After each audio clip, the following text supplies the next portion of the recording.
So I'm working on this owl drawing that I started yesterday. I had drawn this and put some leaves on it, and obviously the leaves couldn't stay there. So I took them off, but I wanted to add some watercolor to it. And to be totally honest with you, I don't really know where this is going or how I'm going to finish it, so I'm sort of just making it up as I go along. But I did want to talk for a minute. I get a lot of questions about the heart bubbles that I add to a lot of my drawings. And so where that comes from is a long time ago I used to work with a person who is in the design and illustration field.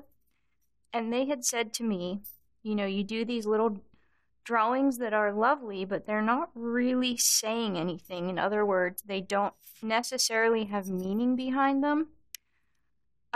Which I agree with to a point. I think it's nice when things have meaning to them, but I also think sometimes you can just do a sketch because you want to just do a little sketch. So I actually took that advice quite literally and added the speech bubble. But I wanted whatever my sketches were saying to be something positive and something nice, which is where the heart comes from.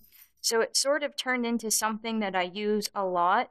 But it came from that sort of criticism of, you know, you should give more meaning to your work, which, you know, whether I agree with it or not, the heart bubbles have sort of turned into something that I use a lot. And sometimes I have quotes that actually contain text or words as well, but I do use the heart bubble quite a lot, so that's where that comes from. And so I'm just sort of adding some paint onto here, adding the drip, adding sort of a wash to this, you know, using the same technique that I did in the other videos. And I just want it to be able to sort of stand on its own, even though it's only partly drawn in.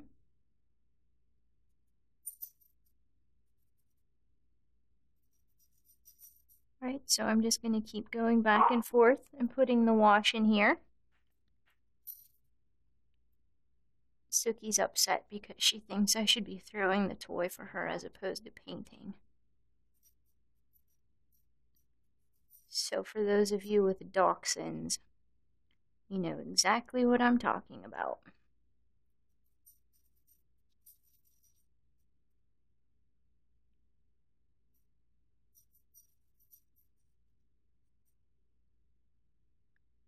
Right, and I want to add a little bit of splatter just to make it a little more interesting.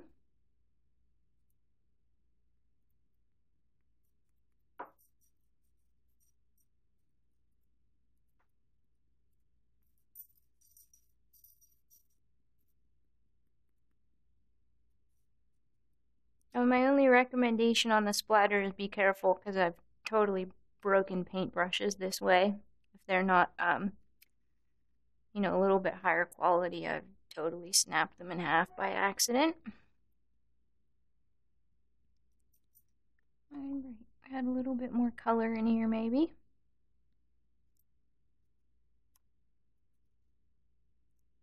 So the other sort of point of this is that I don't always have a complete plan for a drawing, right? Sometimes I just sort of make it up as I go and see what happens. And sometimes you get the best results like that when you're sort of not sure about what you're doing and you're just sort of experimenting and playing around.